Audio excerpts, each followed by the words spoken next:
Nyonya Tama mengangguk dengan enggan, lalu mengikuti Kasna kembali ke rumah mereka. Sambil berjalan dia mengeluh, "Kasna, kenapa kau tidak memberitahu nenek kalau yang membantu adalah Andi? Kalau nenek tahu lebih awal, nenek tidak akan repot-repot menemui dia dan mempermalukan diri sendiri." Kasna berjalan di depan, masih menatap ikat pinggang di tangannya, lalu menjawab dengan acuh tak acuh, "Kakak ipar tidak mengizinkanku memberitahu siapapun." Nyonya Tama menghela nafas panjang, lalu berkata dengan nada kecewa, Anak itu benar-benar selalu berjaga-jaga terhadap kita." Mendengar ini, hati Kasna semakin terasa berat. Dia pun mempercepat langkahnya, ingin segera sampai di rumah. Nyonya Tama bergegas mengejarnya. Setibanya di rumah, mereka naik ke lantai atas. Di dalam kamar, Paul dan Basri yang masih terbaring di tempat tidur sudah tidak sabar menunggu. Basri langsung bertanya dengan penuh harapan, "Nenek, apa nenek sudah bertemu dengan Andi?" Dengan wajah muram, Nyonya Tama menjawab, "Ya, sudah." Basri buru-buru bertanya lagi, "Lalu bagaimana hasilnya? Apa benar dia akan segera jatuh?" Nyonya Tama hanya bisa menghela nafas berat dan berkata, "Jatuh apanya? Jangan mimpi. Andi tidak mungkin mengalami kejatuhan." Basri terkejut dan berseru, "Kenapa begitu? Bukankah nenek sendiri yang menganalisisnya? Katanya dulu rumahnya selalu ramai tamu, tetapi sekarang sepi seperti kuburan. Nenek bahkan menyebutkan banyak analisis, tapi sekarang nenek hanya bilang aku cuma berhayal." Nyonya Tama merasa kesal dan membentak, "Memangnya kenapa kalau nenek menganalisis? Itu bukan kejahatan?" Paul buru-buru menengahi, "Ibu, jangan ambil hati ucapan Basri. Anak ini memang nakal sejak kecil dan suka melawan." Melihat ekspresi Nyonya Tama sedikit melunak, dia segera bertanya lagi dengan penasaran, "Tapi Bu, ceritakanlah kepada kami, kenapa si brengsek Andi itu tidak akan jatuh?" Nyonya Tama menghela nafas panjang sebelum berkata dengan nada berat, "Ini semua kesalahanku. Aku yang salah perhitungan. Anak itu memang benar-benar punya kemampuan. Kasnah selama ini tidak memberitahu kita, tapi ternyata orang yang membantunya, yang menyerahkan perusahaan Sparkling untuk dikelola olehnya, adalah Andi Rewa." Mendengar perkataan ini, Paul dan Basri yang terbaring di tempat tidur tertegun selama lebih dari 1 menit. Basri masih sulit percaya dan bertanya, Nenek pasti bercanda kan? Ini tidak mungkin bukan?" Nyonya Tama mengeluh, "Aku juga berharap ini hanya lelucon. Aku sama sekali tidak menyangka kalau dermawan Kasnah ternyata adalah dia. Kalau aku bisa memilih, aku lebih rela siapapun yang membantu Kasnah, asalkan bukan dia." Basri masih bingung, "Tapi kenapa Andi mau membantu Kasnah? Seharusnya dia membenci kita dan senang melihat kita menderita, bukan? Bagaimana mungkin dia mau membantu kita?" Kasnah langsung menukas, "Jangan menilai orang lain dengan hati yang kotor. Memang benar dulu kita punya masalah dengan kakak ipar, tapi itu karena kita yang terus-menerus mencari masalah dengan dia dan keluarganya. Kakak ipar tidak pernah menyerang kita lebih dulu." Basri bersungut-sungut, "Kita mencari masalah dengan mereka karena mereka juga selalu menentang kita. Lihatlah Najwa. Nenek sudah menyuruhnya menceraikan Andi sejak lama, tetapi dia tetap bersikeras tidak mau. Kemudian, saat dia merasa sedikit tersolimi, dia malah meninggalkan grup Tama dan mendirikan perusahaannya sendiri. Lalu ada orang tuanya, Ridwan dan Carla. Mereka juga tidak pernah berbakti kepada nenek. Saat nenek ingin pindah ke villa mereka, mereka menolak habis-habisan dan malah menjebloskan nenek ke pusat tahanan." Kasnah menegur dengan tegas, "Kenapa sampai sekarang kau masih belum menyadarinya? Apa kau tidak sadar bahwa selama ini kita memang salah? Kalau Najwa tidak mau bercerai dengan Andi, apa hak kita untuk memaksanya? Pernikahan dan cinta adalah hak setiap orang. Kenapa kita tidak bisa menghormati pilihannya? Dan soal Najwa mendirikan perusahaannya sendiri, apakah kau benar-benar tidak tahu alasannya? Najwa sendiri yang berusaha keras mendapatkan kontrak dari grup Rapocini. Seharusnya nenek menepati janjinya dan memberikan posisi direktur kepadanya. Tapi apa yang kau lakukan? Kau malah menjelek-jelekkan Najwa di hadapan nenek, menuduhnya berselingkuh dengan Rizal, dan akhirnya membujuk nenek untuk memberikan posisi itu kepadamu. Itu saja sudah cukup melukai hatinya. Kalau aku yang diperlakukan seperti itu, aku juga tidak akan mau tinggal di grup Tama. Wajah Basri seketika memerah dan membiru. Dia ingin membantah, tetapi tidak tahu harus berkata apa. Akhirnya, dia hanya bisa berkata dengan kesal, "Baik, kita lupakan dulu soal itu." Tapi setelah mereka pindah ke villa baru, mereka hanya tinggal berempat di tempat sebesar itu. Bukankah seharusnya mereka mengundang nenek untuk menikmati hidup bersama mereka? Kasnah balas bertanya, kenapa mereka harus melakukannya? Sejujurnya nenek tidak pernah memperlakukan mereka dengan baik.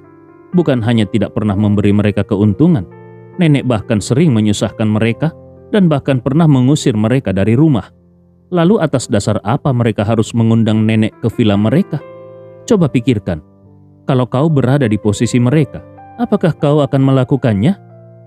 Meskipun Nyonya Tama merasa kesal, dia tidak berani membantah secara langsung. Bagaimanapun, Kasnah adalah tulang punggung keluarga mereka sekarang. Barusan saja mereka hampir bertengkar, jadi dia tidak berani memperburuk keadaan. Akhirnya dia hanya bisa duduk diam di sudut ruangan seperti orang yang diperlakukan tidak adil. Basri juga kehabisan alasan untuk membantah. Dengan wajah merah padam dia berkata, "Tapi soal ibu kita, itu jelas berbeda. Andi mengirim ibu ke tambang batu bara hitam. Bisakah kau memaafkan dia untuk itu?" Kasnah kembali bertanya, "Kalau begitu, coba kau pikirkan, kenapa Andi melakukan itu pada ibu?" Basri terdiam. Sebenarnya dia tahu betul bahwa pada akhirnya semua itu terjadi karena niat jahat ayah dan ibunya terhadap keluarga Andi.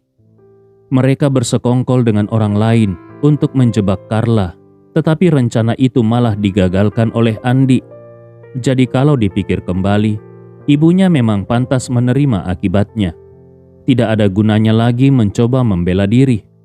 Kasnah kemudian berkata dengan nada serius, "Kau sudah hampir berusia 30 tahun. Jangan lagi melihat dunia seperti anak kecil.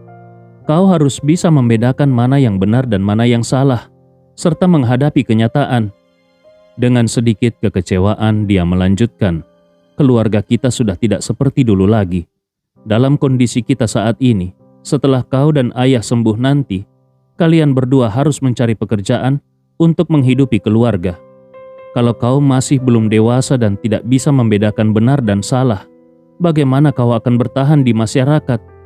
Suatu hari nanti kau juga harus berkeluarga, membangun karir, dan memiliki anak untuk meneruskan keturunan.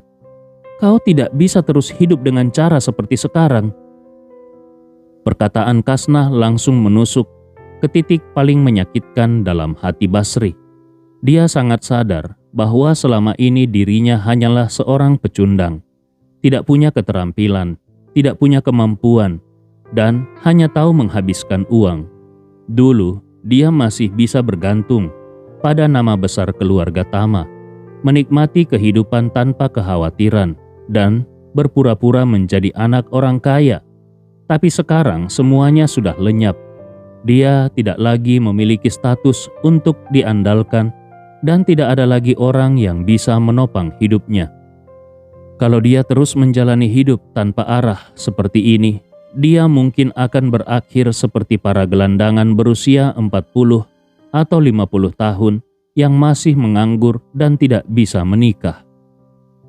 Memikirkan itu, hati Basri terasa sangat sakit. Baru saat ini dia menyadari bahwa masa depannya benar-benar suram. Di dalam hati dia putus asa dan berpikir, adikku sekarang sudah memiliki karir berkat bantuan Andi dan masa depannya cerah. Tapi aku, grup Tama sudah tidak ada lagi. Setelah aku sembuh, aku bisa melakukan apa? Aku tidak punya keterampilan khusus dan tidak memiliki keahlian apapun. Aku bahkan belum pernah bekerja sebelumnya. Dan aku bahkan tidak memiliki satupun pengalaman kerja yang bisa dimasukkan ke dalam CV. Bagaimana aku bisa mencari pekerjaan? Pekerjaan seperti apa yang bisa aku dapatkan? Apakah aku akan benar-benar tersingkir dari masyarakat? Selain itu, usiaku sudah cukup tua, tapi aku masih belum punya pasangan. Sekarang keluarga Tama juga sudah jatuh miskin. Kalau aku bahkan tidak bisa mendapatkan pekerjaan yang layak, bagaimana aku bisa mencari istri? Kalau aku tetap sendiri sampai usia 40 tahun, aku mungkin tidak akan pernah bisa bangkit lagi seumur hidupku. Semakin dipikirkan, semakin dia merasa putus asa.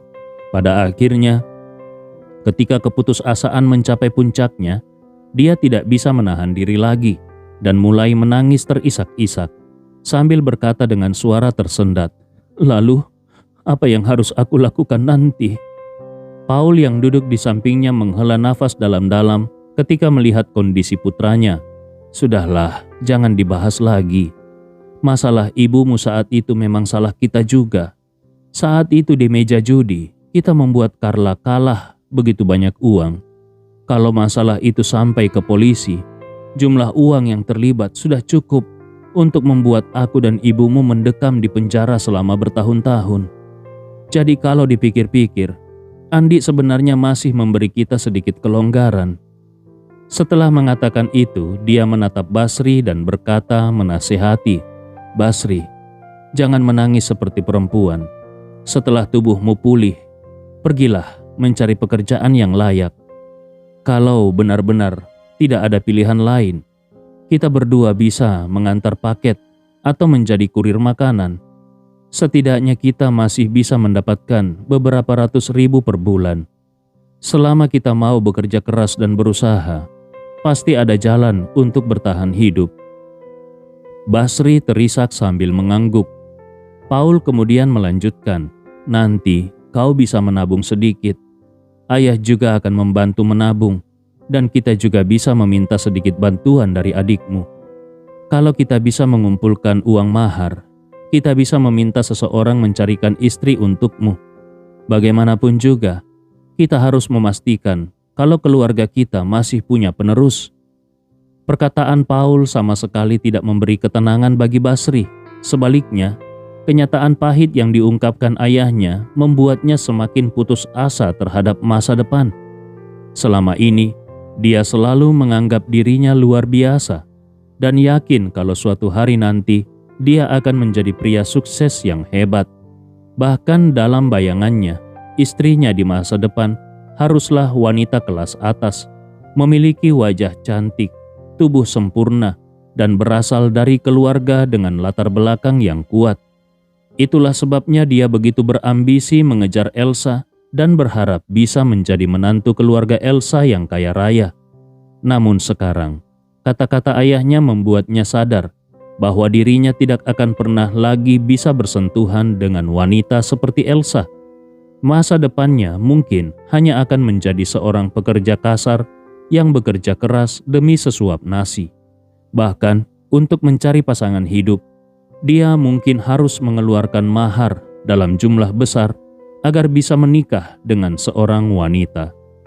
Membayangkan hidupnya di masa depan seperti itu, Basri merasa seolah-olah dirinya terperosok ke dalam kegelapan yang tak berujung, seperti jatuh ke dalam lubang hitam yang tak ada ujungnya. Seketika tangisannya semakin keras. Melihat putranya menangis begitu sedih, hati Paul juga terasa sangat sakit. Dia ingin membantu anaknya, tetapi dia tahu betul kalau masa depannya sendiri tidak akan jauh lebih baik. Satu-satunya hal yang sedikit menghiburnya adalah setidaknya dia sudah menikah dan memiliki 2 anak. Sementara itu, kalau Basri tidak berusaha keras, mungkin dia bahkan tidak akan bisa menikah di masa depan. Paul pun hanya bisa menghela nafas panjang karena merasa semakin putus asa. Melihat suasana di kamar itu begitu suram, Kasna memijat pelipisnya lalu berkata, "Aku akan ke dapur untuk memasak."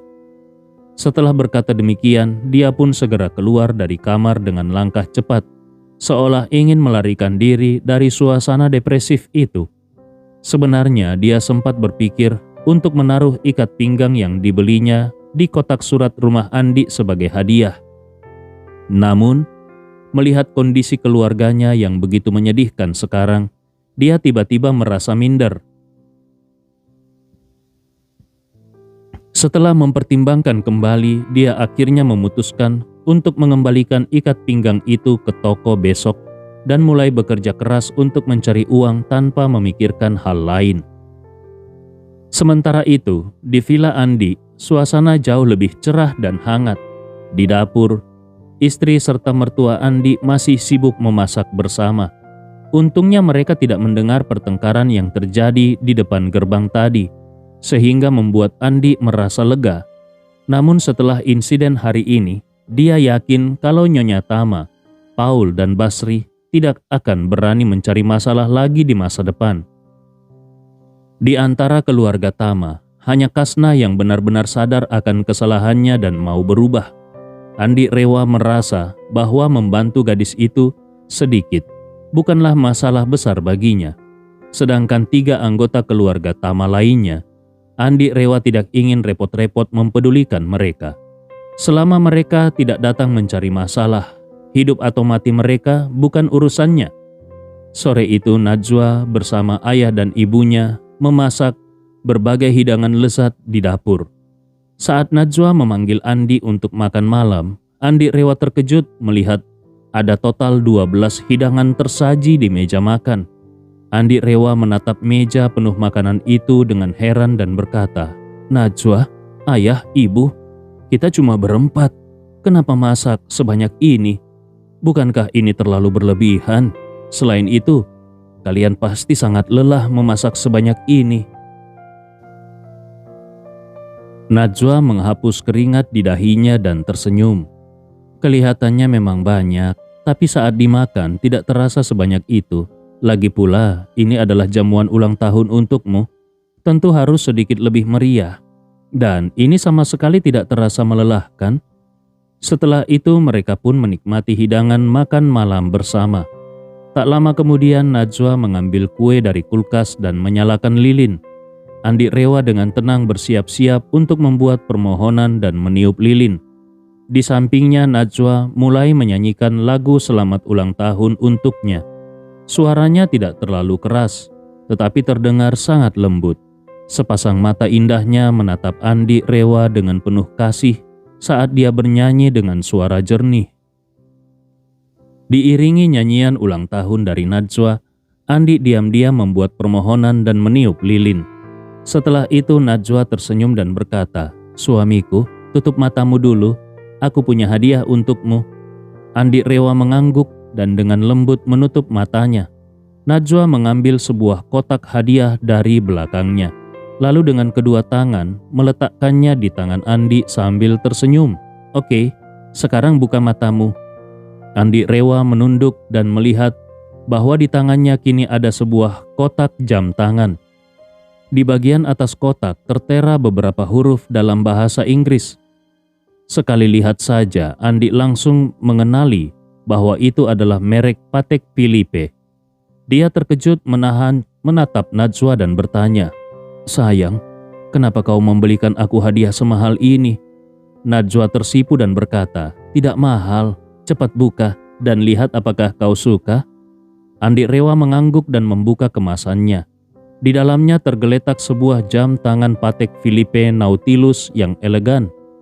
Najwa tersenyum lembut dan berkata, "Model Nautilus ini termasuk yang paling terjangkau di jajaran Patek Philippe. Nanti setelah proyek di grup Rapocini selesai dan semua pembayaran dari klien beres, aku akan membelikanmu yang lebih bagus lagi." Andi Rewa buru-buru berkata, "Sayang, harga jam tangan sekarang benar-benar gila. Tidak usah membelikan aku yang lebih mahal lagi. Lagi pula jam mekanik sebagus apapun tetap tidak akan seakurat jam di ponsel." Najwa tersenyum dan berkata, "Itu tentu berbeda. Pria memakai jam tangan bukan sekedar untuk melihat waktu, tetapi juga soal gaya dan kesan. Sekarang, pria yang fashionable biasanya punya beberapa jam tangan yang bisa dipadukan dengan berbagai pakaian dan acara. Aku tidak ingin suamiku terlihat kurang bergaya di depan klien-klien kaya. Kalau kau terus-menerus tidak memakai jam tangan, Mereka bisa saja berpikir kalau istrimu pelit dan tidak mau membelikanmu 1 jam tangan pun. Mendengar kata-kata itu, hati Andi pun terasa hangat. Dia tersenyum dan berkata, "Terima kasih sayang, kau selalu memikirkan hal-hal yang aku lewatkan." Setelah itu Najwa segera mengeluarkan jam tangan dari kotaknya dan berkata, "Aku bantu pasangkan untukmu. Mulai sekarang, kau harus sering memakainya.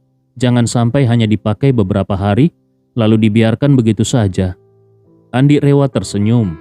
"Hadiah dari istriku, tentu saja akan kupakai setiap hari." Najwa mengangguk puas, lalu dia menatap jam tangan di pergelangan tangan Andi dan memuji. "Bagus sekali, elegan dan berkelas. Jauh lebih menarik dibandingkan jam emas mencolok yang disukai para orang kaya norak. Kau harus tetap memakainya nanti saat kita menonton konser." Setelah makan dan minum hingga kenyang, Najwa melihat waktu konser hanya tinggal 1 jam lagi. Dia pun berkata kepada Andi, "Suamiku, aku naik ke atas untuk ganti baju. Nanti kita langsung berangkat ke konser ya." Andi Rewa mengangguk dan tersenyum. "Pergilah, aku tunggu di bawah."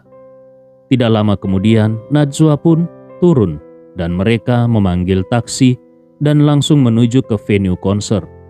Saat hampir sampai di sekitar arena, lalu lintas sudah macet total.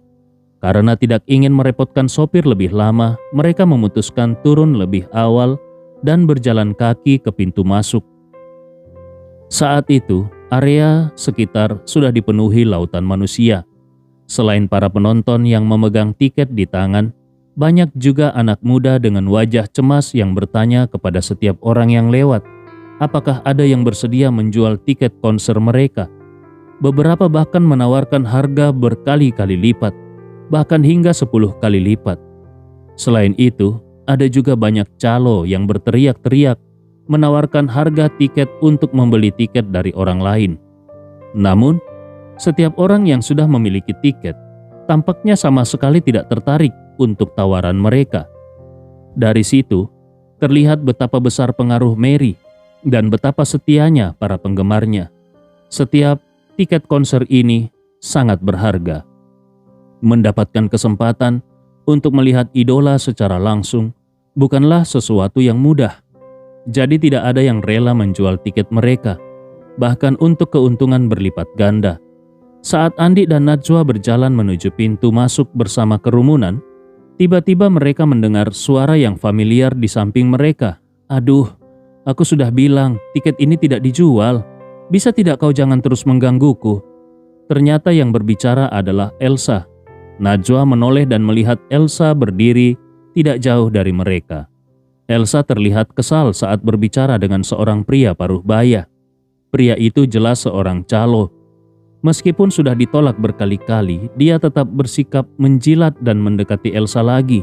Dengan senyum licik dia berkata, "Ah, Nona cantik, kalau kau bersedia menjual tiketnya, kita bisa negosiasi harganya. Bagaimana kalau aku bayar 15 kali lipat dari harga aslinya?" Elsa dengan tegas menjawab, "Aku tidak butuh uang sebanyak itu.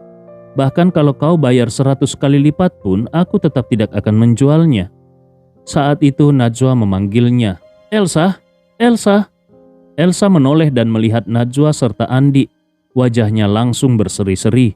Dia berlari kecil menjauhi si calo dan dengan cepat menghampiri mereka. "Najwa, Andi, kalian juga datang?" Najwa tersenyum dan berkata, "Aku sudah menantikan hari ini sejak lama. Mana mungkin aku melewatkannya." Elsa mengangguk sambil tersenyum. "Benar juga. Sepertinya kau memang selalu suka dengan Mary." Kemudian dia menatap Andi dengan tatapan penuh arti dan berkata dengan nada menggoda, "Wah, aku tidak menyangka kalau Andi juga suka Mary." Andi Rewa teringat kalau dulu Elsa pernah melihatnya bersama Mary di taman bermain. Saat itu dia berbohong dan mengatakan kalau dirinya hanyalah seorang penerima bantuan dari keluarga Mary. Elsa pasti ingat hal itu dan sekarang sengaja menggoda dirinya. Maka dia dengan santai berkata, "Sebenarnya aku tidak terlalu tertarik dengan idola atau selebriti. Aku cuma datang karena Najwa suka, jadi aku menemaninya." Elsa tersenyum tanpa membongkar kebohongannya, lalu bertanya pada Najwa, "Ngomong-ngomong Najwa, kursimu ada di bagian mana? Coba aku lihat, apakah kita duduk berdekatan?" Najwa tersenyum canggung. "Aku bahkan belum menanyakannya. Tiket ini Andi yang dapatkan, jadi aku tidak tahu kursinya ada di mana." Setelah itu dia menoleh ke arah Andi dan bertanya, "Kita duduk di bagian mana?" Andi Rewa mengeluarkan tiket dan melihatnya sebentar sebelum menjawab, "Di baris pertama area dalam, kursi nomor 18 dan 19. Mendengar itu Elsa langsung berseru, "Astaga, baris pertama area dalam. Andi, itu adalah posisi emas. Kau benar-benar luar biasa bisa mendapatkan tiket itu."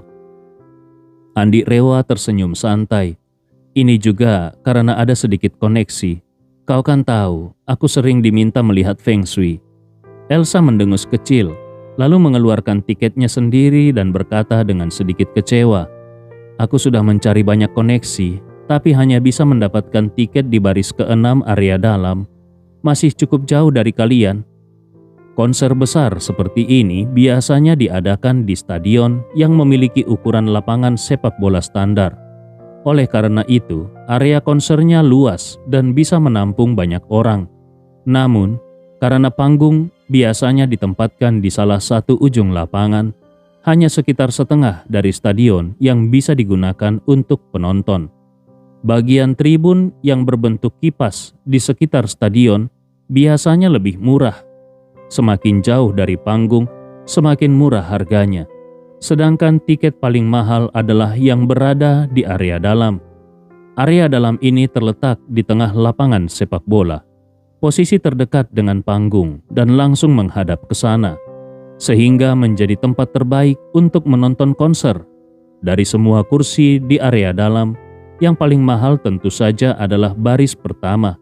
Ini adalah zona emas tanpa penghalang sama sekali. Setiap baris pertama di area dalam memiliki 40 kursi. Tiket yang didapat Andi berada di kursi nomor 18 dan 19, tepat di tengah-tengah. Baris pertama dari kursi nomor 16 hingga 25 adalah 10 kursi terbaik dan posisi yang didapat Andi serta Najwa termasuk yang terbaik di antara 10 kursi itu. Najwa tidak menyangka kalau Andi bisa mendapatkan kursi sebaik ini. Dia pun bertanya dengan suara pelan, "Sayang, kenapa Nona Mary memberimu tiket di posisi terbaik seperti ini?" Andi Rewa berbisik di telinganya, "Orang-orang di dunia hiburan sangat percaya dengan Feng Shui. Kau tidak tahu itu. Tentu saja itu karena dia ingin menjaga hubungan baik denganku. Sekali konsultasi Feng Shui denganku biayanya bisa mencapai puluhan juta. Jadi memberikan 2 tiket dengan posisi bagus bukanlah masalah besar bagi mereka." Najwa berkata dengan sedikit bercanda, "Sepertinya jadi ahli Feng Shui itu memang menguntungkan. Sepertinya kapan-kapan aku harus belajar Feng Shui darimu supaya aku bisa ikut menikmati keuntungan ini." Andi Rewa tertawa. "Kalau begitu, aku bisa menjadikanmu ahli Feng Shui yang sukses supaya isi rekeningmu terus bertambah." Di sisi lain, Elsa melihat keduanya berbicara dan tertawa bersama. Dia merasa sedikit cemburu dan tidak bisa menahan diri untuk mengeluh. "Bisakah kalian tidak terlalu menunjukkan kemesraan di depan umum?" Najwa tertawa kecil dan berkata, "Elsa, karena kita semua di area dalam, ayo kita masuk bersama. Jangan hanya berdiri di sini." Elsa mengangguk pelan, lalu mengikuti Andi dan Najwa melewati pemeriksaan keamanan dan pemeriksaan tiket, masuk ke dalam stadion. Saat ini, stadion sudah penuh sesak dengan lautan manusia. Tribun di sekitar sudah hampir seluruhnya dipenuhi oleh penggemar Mary. Hampir semua orang memegang light stick yang bersinar atau papan LED dengan nama Mary. Puluhan ribu orang mengayunkan benda-benda bercahaya itu secara bersamaan, menciptakan pemandangan yang sangat spektakuler. Andi Rewa yang sepanjang hidupnya belum pernah menonton konser, merasa sedikit terkejut melihat pemandangan ini. Dia belum pernah menyaksikan hal semegah ini sebelumnya. Di sampingnya, Najwa tiba-tiba tampak menyesal dan berkata, Aduh, aku lupa menyiapkan barang-barang untuk mendukungnya. Andi Rewa bingung dan bertanya, barang-barang untuk mendukung? Najwa menunjuk ke para penggemar di sekeliling mereka yang memegang light stick dan papan LED, lalu berkata dengan serius, lihatlah, semua penggemar lain sudah menyiapkannya. Andi Rewa tersenyum tak berdaya dan berkata, sayang, ini hanya konser, tidak perlu sampai segitunya bukan? Kalau kau suka Mary, cukup nikmati konsernya. Najwa tampak sedikit kecewa dan berkata, aku tidak hanya menyukai lagunya, tapi juga mengagumi pribadinya. Sebagai penggemar, aku ingin melakukan sesuatu untuk idolaku. Tapi akhir-akhir ini aku terlalu sibuk bekerja hingga lupa menyiapkan dukungan. Sebagai penggemar setianya, aku merasa agak malu. Andi Rewa melihat Najwa yang tampak benar-benar merasa bersalah, dan di dalam hatinya dia sulit untuk memahami pola pikir ini. Dia tidak bisa mengerti cara penggemar saat ini mendukung idolanya. Menurutnya, kalau seseorang benar-benar menyukai seorang artis, baik karena lagu atau karya aktingnya, maka yang terbaik adalah tetap rasional dan menghargai keahlian mereka. Menyukai seorang penyanyi seharusnya cukup dengan menikmati lagunya. Menyukai seorang aktor seharusnya cukup dengan menonton karyanya. Tidak perlu sampai menjadi terlalu fanatik atau terlalu terobsesi hingga mengorbankan kehidupan nyata sendiri. Banyak konser artis terkenal yang tiketnya bisa melonjak tinggi, tetapi penggemar tetap rela melakukan segala cara untuk membelinya. Di antara mereka, banyak yang sebenarnya tidak memiliki kemampuan finansial yang cukup. Mereka rela berhemat dalam kehidupan sehari-hari hanya demi bisa melihat idolanya sekali saja. Menurut Andi, ini sudah tidak masuk akal. Maka Andi pun berkata dengan serius, sayang, kita harus mengagumi seorang artis, bukan terobsesi. Kalau kau mengagumi seseorang, kau berada dalam posisi yang setara dengannya. Tetapi kalau kau terobsesi, maka posisimu menjadi jauh di bawahnya. Kita datang ke sini dan memberi dukungan dengan menonton konsernya. Itu sudah merupakan bentuk dukungan terbesar untuknya. Tidak perlu melakukan hal-hal lain yang berlebihan. Najwa mengangguk pelan dan merasa lebih lega. Dia tersenyum dan berkata, baiklah sayang, aku mengerti. Andi Rewa tersenyum lembut dan berkata, bagus, kalau begitu, ayo kita duduk. Konser akan segera dimulai.